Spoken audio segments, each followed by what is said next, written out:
ऐसा माशाल्लाह आप दावत इस्लामी में आने के बाद मुख्तलिफ जिम्मेदारियों पर होते हुए, मुख्तलिफ कामों को करते हुए एक निगरान शूरा है आज, और आपके मातहत लाखों जिम्मेदारान हैं। ऐसी क्या खूबियां होनी चाहिए किसी निगरान में, किसी कायद में, कि जो बेहतरीन अंदाज में अपने मातहतों को चला सके? कई लोग इस मैदान में कामयाब नहीं हो पाते, या उनकी नाकामियां नजर आती हैं, या वो सीट पे बैठे भी होते हैं तो जबरदस्ती होते हैं, काम के अहल नहीं नजर आ रहे हो। हाँ जी अशफाक, मेरी जिंदगी का एक और फेस है जहां मैं कह सकता हूं कि मैंने वाकई सीखा है।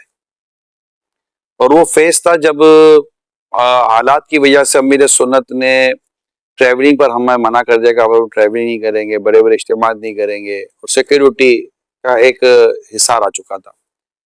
तो उस वक्त फैज़ान मदीना में अमीर सुन्नत होते थे, और मैं भी चंद दिन अमीर सुन्नत और हम फैज़ान मदीना में, मेरा कहीं आना जाना था नहीं जी।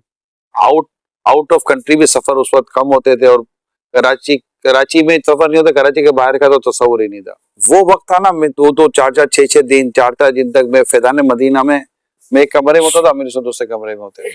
अच्छा। और हम फैज़ान मदीना में होते थे, आना जाना हम नहीं करते थे। मैं तो कभी कभी यूं आगे पीछे हो जाता था, फिर बुला लेते थे। अच्छा। वही ना, आपका ध्यान रखते थे वो। बस ये अभी तक तो रख ही रहे, अल्लाह बस दुनिया में भी रखे और ये नेमत दे, और कब्र आखिरत में भी मेरा ध्यान रखे, और मुझे जन्नत दिला दे अपने हबीब के सदके में, प्यारे आका के सदके में।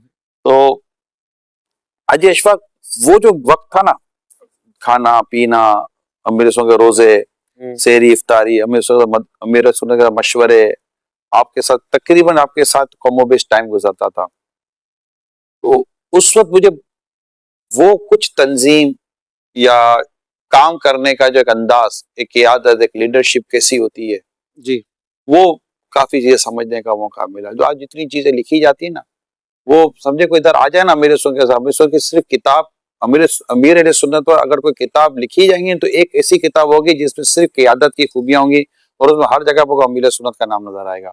वाह।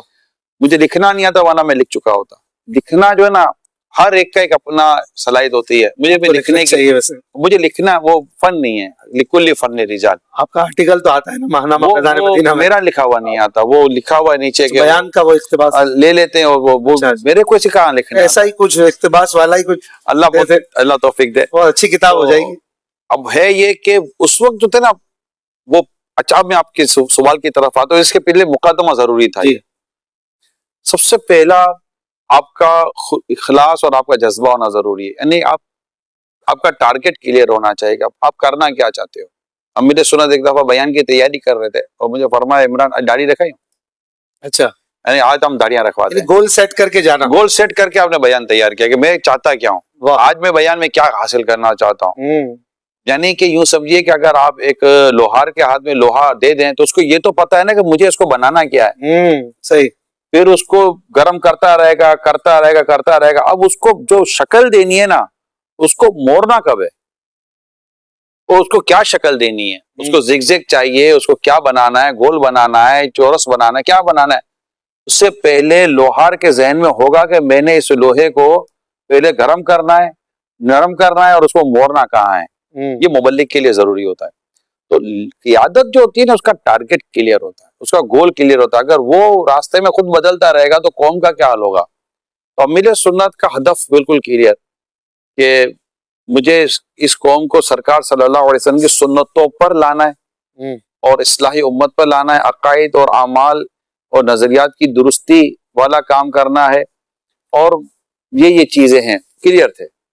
अब उसमें एक तो क्लियर होना जरूरी है, फिर इल्म होना जरूरी है, और चंद चीजें मैं इसमें ऐड करता हूँ। हाजी अशफाक, कई इस्लामी भाई हैं जो टैलेंटेड हैं और ये कर सकते हैं, कुछ ना करने की वजह यह है कि वो बर्दाश्त नहीं है इस चीज की। कुछ आपके साथ ऐसा रवैया कोई हो जाए तो आपको गुस्सा आ जाएगा, गुस्से वाला आदमी ये काम नहीं कर सकता। अच्छा, हाँ, उसको पैशन चाहिए, उसके अंदर बुर्दबारी होनी बहुत जरूरी है। फिर आपको नरमी इख्तियार करनी है, नरमी नहीं होती। बाज़ औक़ात ऐसा कहते हैं कि आप अपने, ये आप जुमला समझ जाएंगे, आप नाराजगी के इख्तियार तफवीद कर देते हैं। कि अगर आप नाराज हो जाएंगे, जैसे बाप अगर नाराज हो जाए तो फिर औलाद का क्या बनेगा? बाप समझा सकता है, नाराज होकर मुंह चढ़ा कर बैठ नहीं जाएगा। सही है। तो ये जो क़ियादत होती है, ये मुंह चढ़ा कर बैठ नहीं जाती, ये नाराज होकर नहीं बैठ जाती। फिर अब मेरी तंजीम है, और तो हमारी तंजीम दावत इस्लामी, आपसे मेरी अंडरस्टैंडिंग नहीं बन पा रही, मगर मुझे इतना पता है कि आप दावत इस्लामी के लिए इंपॉर्टेंट है, और मेरी गरज यह है कि मैं आपसे अंडरस्टैंडिंग करूं। अच्छा, क्योंकि मुझे जिम्मेदारी दावत इस्लामी के काम के लिए मिली है, ना कि मैं अपने लिए आपसे कुछ मतलब चाहता हूं। वाह वाह। जब आप दावत इस्लामी के लिए नफा बख्श हैं, तो फिर मैं अपनी नफ्स, अपनी जात, अपने मिजाज के साथ क्यों आपके साथ चल रहा हूं? वाह वाह। मुझे आपके साथ अंडरस्टैंडिंग करनी है, ना कि आपको मेरे साथ करनी है। अच्छा, क्योंकि आप तंजीम के लिए बेनिफिशियल हैं, और तंजीम बगैर कारकुनों की नहीं चलती, वर्कर्स चाहिए होते हैं।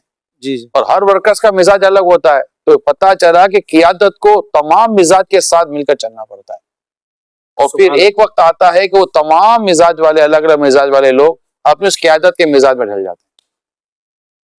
सुभान। और कई इस मामले में फेल हो गए कि वो उनका बोलने का अंदाज, डांटना, झाड़ना, थोड़ा डिक्टेटर वाला अंदाज होगा, फिर में वाला थोड़ा अंदाज होगा। तो इस तरह के लोग जो है ना, कभी भी मुशावरत नहीं होगी। आका सल्लल्लाहु अलैहि वसल्लम किस तरह अपने कमजोर से कमजोर के पास तशरीफ ले जाते, और किस तरह आप इनके साथ सिले रहमी फरमाते, उसने सुलूक फरमाते, अपने घर के कामों को, मामला तो कैसे देखा करते, जिससे जिंदगी में अगर कोई क़ियादत वाली पोजीशन पर भी आना है, तो सिवाय इसके कि वो नबी पाक सल्लल्लाहु अलैहि वसल्लम की सीरत को पढ़े और उसको फॉलो करे, इसके बाद कोई दूसरा ऑप्शन नहीं है। सुभान अल्लाह। मतलब आप नाराज नहीं होते किसी से? देखिए, बुरा लगना तो होता है, नाराजगी वक्ती तौर पर आती भी है, लेकिन इतना जहन बन चुका है किसी हद तक, मैं कह सकता हूँ अल्लाह की रहमत से, कि मैं नाराज होकर करूंगा क्या यार? आखिर काम तो हम आपस में ही करना है, मुझे उससे लेना है, उसको मुझसे लेना है। जब आपस में काम करना, बुरा देखिए नफ्स है, जज्बात हैं, अच्छा लगना बुरा लगना ये बात हमारे इख्तियार में नहीं होता। मुझे इस्लामाबाद कहते यार एक बात को बुरा तो नहीं लगेगा, मैं को बोलोगे तो पता चलेगा, बगैर बोले मैं कैसे कह दूं कि मुझे बुरा नहीं लगेगा? सही है, माशा